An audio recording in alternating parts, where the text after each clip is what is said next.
High on love in টিয়ালি। High on love in টিয়ালি, যেটা সংক্ষেপে বলা হয় হোলি। তো বন্ধুরা, এটি ছিল আমার আজকে সম্পর্কে বলা। আজ শুভ দোলযাত্রা, আজকে আবির খেলা, আজকে দিনে কি করা উচিত। আজকের দিনে ওই হোলি উৎসবে মানে যেদিন বুড়ির ঘর পোড়ানো হয়, বুড়ির ঘর যেদিন পোড়ানো হয় সেদিন থেকে শুরু করে আবির খেলা, মানে যখন দোলযাত্রার যে সূচনা হয় অর্থাৎ রাধাকৃষ্ণের পুজো, ভগবান শ্রী বিষ্ণুর পূজা, ঠাকুরকে যে হোলি নিবেদন করার আগে ভোরবেলায় সকালবেলায় উঠতে হবে সূর্যোদয়ের আগে। সূর্যোদয়ের আগে ঘুম থেকে উঠে জামা কাপড় ছেড়ে, বাসি জামা কাপড় ছেড়ে, বাসি ঘর ঝাড়ু করে, ঘরের সমস্ত নোংরা জীবাণু যত চামড়া আবর্জনা আছে সব বের করে, হ্যাঁ, পুরানো কোনো জিনিসপত্র থাকলে, ভাঙাচোরা জিনিসপত্র থাকলে সব কিছু বাড়ি থেকে বের করে দিতে হবে, অর্থাৎ পুড়িয়ে দিতে হবে। যাকে বলা হবে যে পুতলা দহন করা হচ্ছে, হোলিকা দহন করা হচ্ছে, রেগে যে শক্তির বিনাশ করতে হবে, সেটা করতে হবে সেই আগের দিন সূর্যোদয়ের আগে বা রাত্রিবেলায়। বুড়ির ঘর যেদিন পুরানো হয় সেই দিন করতে পারেন, অথবা ভোরবেলায় সকালে ঘুম থেকে উঠেও করতে পারেন। ঘরটা ঝাড়ু করে দেবেন, নালি কুয়ার পার আঙিনা ঝাড়ু করবেন। আঙিনা ঝাড়ু করা হয়ে যাবে, তারপরে আপনারা কী করবেন, আপনারা প্রাতঃক্রিয়া করবেন, আপনারা ওয়াশরুমে যাবেন, বাথরুমে যাবেন। বাথরুম থেকে এসে আপনারা ভালো করে দাঁত মেজে স্নান করবেন। যদি পারেন তো ওই সময় সকালেই, ওই সূর্যোদয়ের আগেই ভোর 5টা-6টার সময় উঠে যদি সময় হয় তো আপনারা স্নান করবেন। বাসি জামা কাপড় ছাড়বেন, বাসি জামা কাপড় ছেড়ে স্নান করে নতুন পরিষ্কার নতুন কাপড় পরবেন। কারণ এটা হচ্ছে নিয়ম যে রং খেলার দিনে, বুড়ির ঘর পোড়ানোর দিনে, দোলযাত্রার দিনে বুড়ির ঘর পোড়ানোর সময় ঘরের জীবাণু, যত রকমের ভাঙাচোরা বজ্র পদার্থ আছে সব ঘর থেকে বের করতে হবে। পুরানো জিনিস বের করে দিতে হবে, ভাঙাচোরা জিনিস বের করে দিতে হবে, খারাপ জিনিস, খারাপ ঘড়ি, ভাঙা ঘড়ি, খারাপ আয়না, ভাঙা মূর্তি সব কিছু বের করে দিতে হবে। এবং পরের দিন রং খেলার দিন মানে দোলযাত্রার দিনে ভোরবেলায় সূর্যোদয়ের আগে উষালগ্নে ঘুম থেকে উঠে সবাইকে তখন বাসি ঘর ঝাড় দিতে হবে। বিছানা তুলে ভাঁজ করে পরিপাটি করে খাট বিছানা গুছিয়ে রাখতে হবে।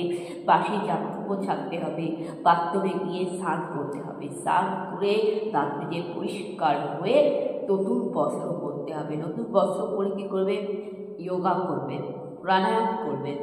প্রাণায়াম, যোগা, ব্যায়াম করে আপনার ঠাকুরকে প্রার্থনা করবেন, ঠাকুরের পূজা করবেন। করে ওই প্রথমেই ঠাকুরকে রং দেবেন, ঠাকুরকে একটু মিষ্টি দিবেন, ঠাকুরকে একটু আবির লাগালেন, আর বড়দের পায়ে রং দিয়ে প্রণাম করলেন, ছোটদেরকে রং দিয়ে আশীর্বাদ করলেন। আর কী করবেন, সারা ঘরে গঙ্গা জল, শান্তির জল দেবেন। সদর দরজা খোলা রাখবেন। ভোরবেলায় যখনই আপনি ঘুম থেকে উঠবেন, যখন আপনি ঝাড়ু করবেন, তখনই আঙিনা ঝাড়ু করার সবাই সদর দরজা খোলা রাখবেন। তারপরে স্নান করে আপনারা এসে ঠাকুরকে পূজা দেবেন। পূজাতে প্রথম রংটা ঠাকুরের পায়ে ছোঁয়াবেন, তারপরে বড়দের পায়ে ছুঁয়ে আপনারা কী করবেন, পিতা প্রণাম মন্ত্র, পিতা প্রণাম করবেন, মাতাকে প্রণাম করবেন। আর ঘুম থেকে উঠে কর্ম দর্শন করবেন, পিতা প্রণাম করবেন, কর্ম দর্শন করবেন, কর্মভক্তি করবেন। করে আপনারা ঠাকুরের আরাধনা করলেন। ঠাকুরের আরাধনা করে আপনারা কী করবেন, সদর দরজায় তুলসী গাছে জল দেবেন। এদিন তুলসী গাছে জল দিয়ে, প্রদীপ দিয়ে, ধূপ দিয়ে তুলসী গাছকে পূজা দেবেন আজকের দিনে। কারণ তুলসী গাছকে ভগবান শ্রীকৃষ্ণের প্রতীক, নারায়ণের বিষ্ণুর প্রতীক বলা হয়, তুলসী গাছকে রাধা কৃষ্ণের প্রতীক বলা হয়। তো সে আপনারা আজকের দিনে তুলসী গাছে একটু রং দেবেন, মা তুলসীকে একটু রং মাখাবেন। তুলসী গাছে বাতাসা, আপনারা চাইলে এদিন হরিণ লুটও দিতে পারেন, হরিণ লুট, বাতাসা, হরিণ লুট দিতে পারেন। তারপরে আপনারা কী করলেন, সারা উঠানে গঙ্গা জল ছিটালেন। আর সদর দরজা সবসময় পরিষ্কার পরিচ্ছন্ন করবেন। সদর দরজা সকালবেলার দিকে ভোরে উঠে যখন আপনারা আঙিনা ঝাড়ু করবেন, তখনই সদর দরজা পরিষ্কার করে রাখবেন, সদর দরজা ধুয়ে যাবে, সারা ঘর মুছে, ঘর পরিষ্কার করে তারপর স্নানে যাবে। স্নান করে এসে বাসি জামা কাপড় ছেড়ে আপনারা পরিষ্কার জামা কাপড়, নতুন পোশাক পরে প্রার্থনা করবেন, পূজা করবেন, রং দেবেন, সবাই বাড়ির পরিবারকে রং দিবেন। মিষ্টিমুখ করাবেন, সদর দরজায় আরতি করবেন, সদর দরজায় একটা পিতলের পাত্রে জল রেখে, ফুল রেখে, চন্দন রেখে, সেখানে স্বস্তিক চিহ্ন রেখে সেই ঘরটির মধ্যে কর্পূর দিয়ে আপনার সেই ঘরটি সদর দরজার ধারে রেখে দেবেন। এতে মা লক্ষ্মীর প্রবেশ ঘটে। আর আজকের দিনে হোলি দিয়ে সদর দরজার সামনে একটু রং দিয়ে দেবেন, সদর দরজার সামনে ফুল দেবেন আজকের দিনে। আর এতে কী হবে? এতে মা লক্ষ্মীর আগমন হবে। আজকের দিনে একটি প্রদীপের মধ্যে ঘি, কর্পূর, লবঙ্গ আর এলাচ দিয়ে সেই প্রদীপটাকে জ্বালাবেন। মুখ্য দরজার সামনে রাখবেন একটা ঘরে রাখবেন। দেখবেন ওই কর্পূরের গন্ধে ঘরে সমস্ত অশুভ শক্তি দূর হবে, আর বাস্তুদোষ দূর হবে। এটা আজকের দিনই করবেন। এবার রাশিফল অনুযায়ী আপনারা জ্যোতিষশাস্ত্র রাশিফল অনুযায়ী আপনারা সেই পোশাক করবেন। আজকের দিনে হালকা পোশাক করবেন, সাদা পোশাক, গোলাপি পোশাক, কমলা পোশাক, হালকা সবুজ পোশাক করবেন।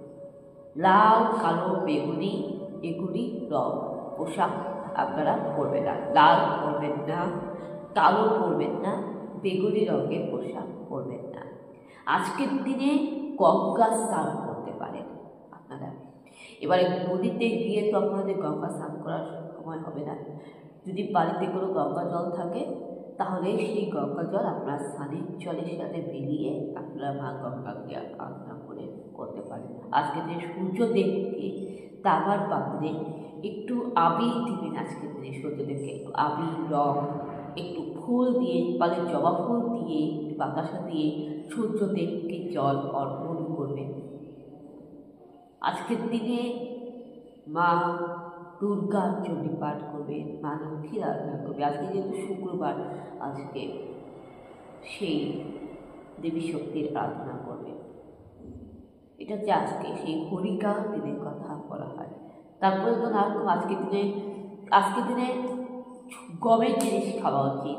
আজকের দিনে ছাতু, ছোলা খাওয়া উচিত। এটা হচ্ছে হোলি উৎসবের প্রসাদ বলে। আজকের দিনে ছোলা, বাদাম, গম, ভুট্টা এগুলো জাতীয় খাবার খাওয়া যায়। যেরকম ছাতু খেতে পারেন, সাবু খেতে পারেন, কর্নফ্লেক্স খেতে পারেন, ডাবের জল খেতে পারেন। আজকের দিনে তুলসী পাতা খুবই উপকারী।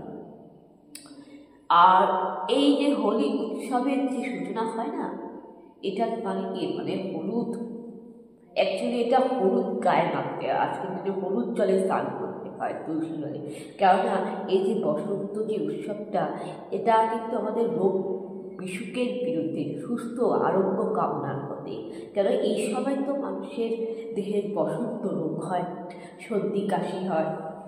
এই সময় তো মানুষের ওয়েদারটা লাগে, তাই এটাকে মানুষ সাইন্টিফিক হিসেবে ব্যবহার করা হয়। এই দিনে যেহেতু আসলে হলুদ ব্যবহার করা হয়। আজকের দিনে হলুদ মাখবেন গায়ে, অর্থাৎ কাঁচা হলুদ, এটা গাছের প্রাকৃতিক হলুদ মেখে স্নান করতে হয় আজকের দিনে। ওই হলুদটা কিন্তু রঙের কাজ করে।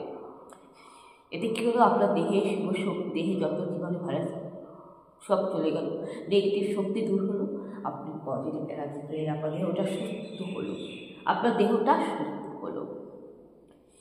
এই আজকের দিনে কাঁচা হলুদ মেখে স্নান করতে হয়, তুলসী পাতা ব্যবহার করতে হয়। তো বন্ধুরা, এটাই ছিল বলার। আর আজকের দিনে তিতা খাবেন, করলা খাবেন, ছোলা খাবেন। তাহলে এই ওয়েদারটা, এই সময় তিতা খেলে আমাদের দেহে কোনো বসন্ত রোগ হবে না, কোনো সর্দি কাশি হবে না। যাকে বলে মায়ের দয়া রোগ হয় না। আপনারা মনে রাখবেন।